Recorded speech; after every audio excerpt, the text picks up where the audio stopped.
Inquisitive about that. Please, Sandeepa and Chetan. No, it's not a travel love story. We've had an arranged marriage. We met through a marriage bureau. So yeah. But you had written Travel United, you both. When we got introduced to the bureau, we chatted for a while, and during that we realized what connected us was the love for nature and travel, but that was just at that arranged marriage introduction type of level. And so we decided, it was 1 year down, we were married for a year when we decided that let's travel long term, let's do a 1 year round the world trip. So basically that is when the journey into travel began. And so we decided we will sell the house and quit the jobs to travel for a year. Selling the house took a while, and by then we had already quit our jobs. So we had time on hand. We decided to travel within India for a while. It was around the time was around June 2013. It was summertime. So Himalayas became the obvious destination. So we left Mumbai with a one-way ticket to Delhi. By the time we had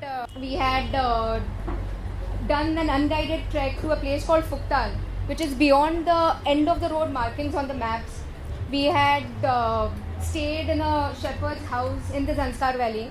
On a whim, we had just gone on an Amarnath Yatra and had a chance to interact with the original vagabonds of India, the sadhus.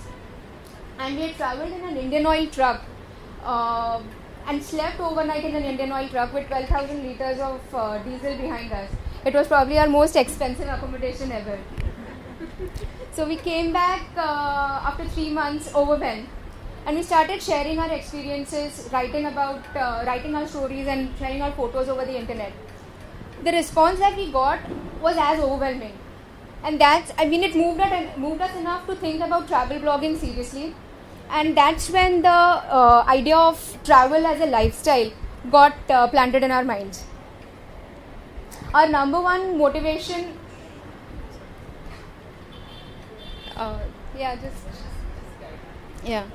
Our number one motivation at that time was the stories that people were writing back to us.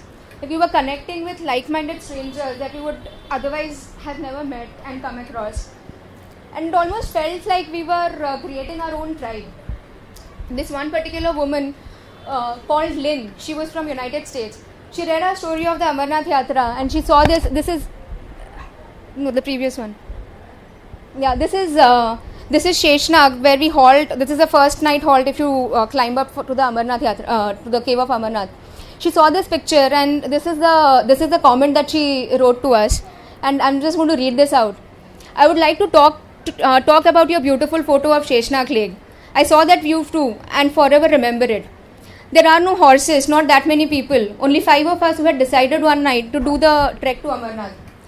When we settled in at Sheshnag, I left them back in the tent village and walked up into the hills to see the sight. While sitting there, a robed shape came to me through the mist. It was a woman dressed in ragged clothes and lots of coral and turquoise stones. She said Salam Alaikum, a Muslim. I answered Walaikum Salam.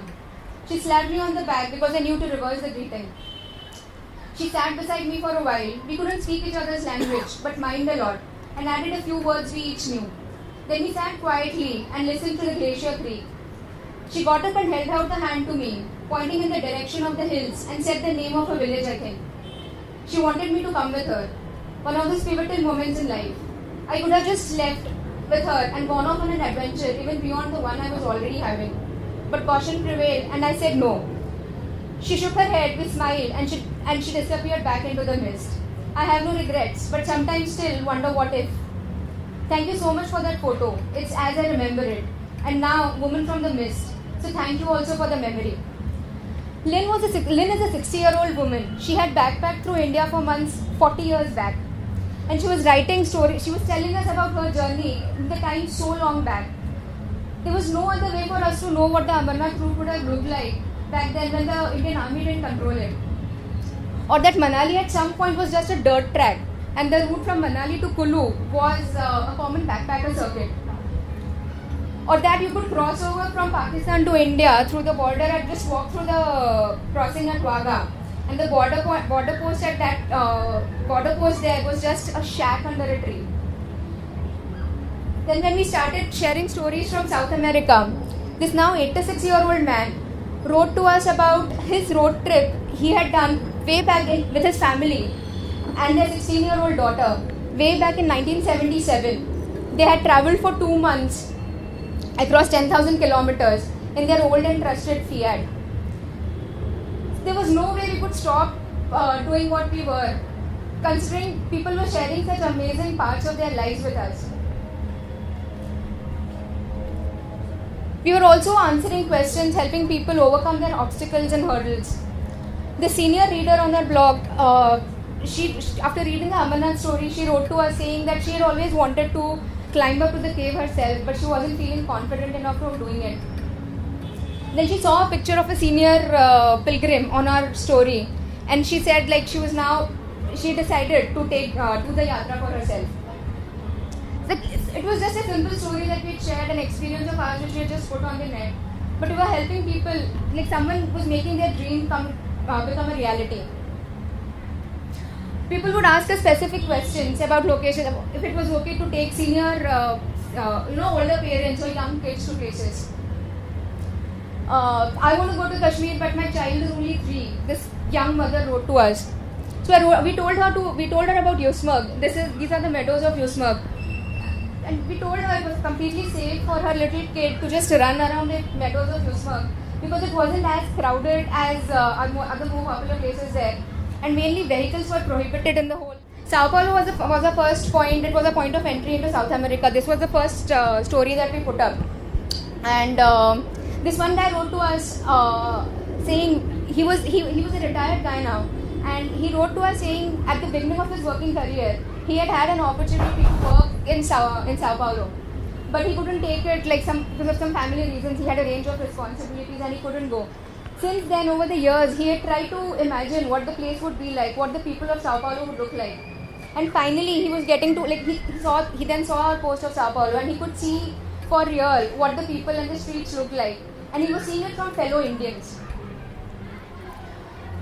Then when we started writing about New Zealand, this young guy wrote to us about his immigration struggles there.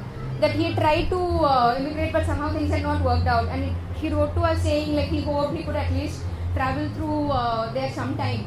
But for now he was just enjoying our stories he was enjoying the armchair travel through our stories in New Zealand where he had hoped to live. He was celebrating a successful harvest.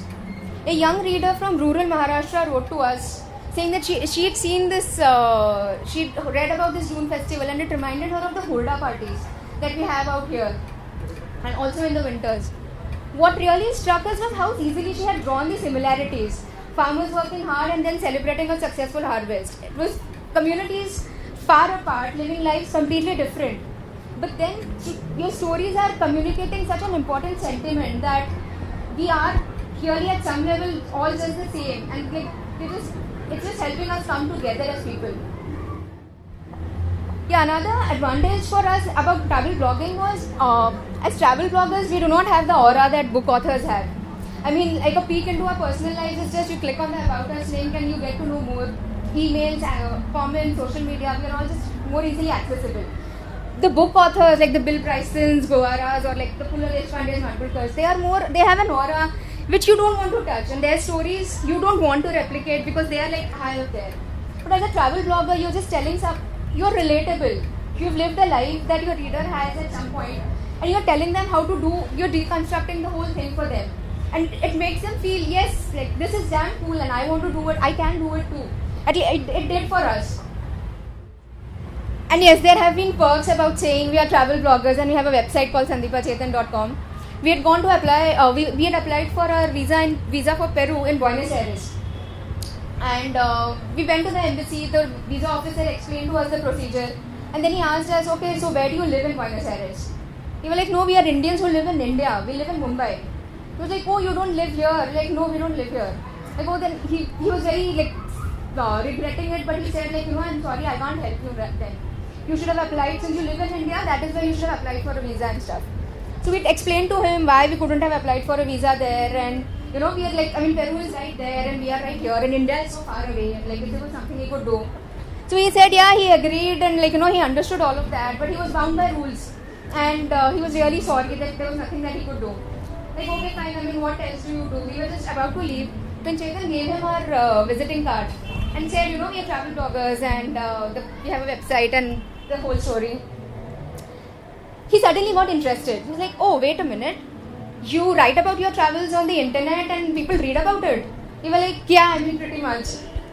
Said, okay, wait. He just goes off behind his office. When he comes back, he's grinning and he's like, okay, I have good news. Come with your documents. I will call Peru and I will tell them about you. After that, it is really beyond me. We went with the documents the next day. And for sure, in a few days' time, a 45-day tourist visa for Peru was in our hands. It is the only visa in which we are actually smiling.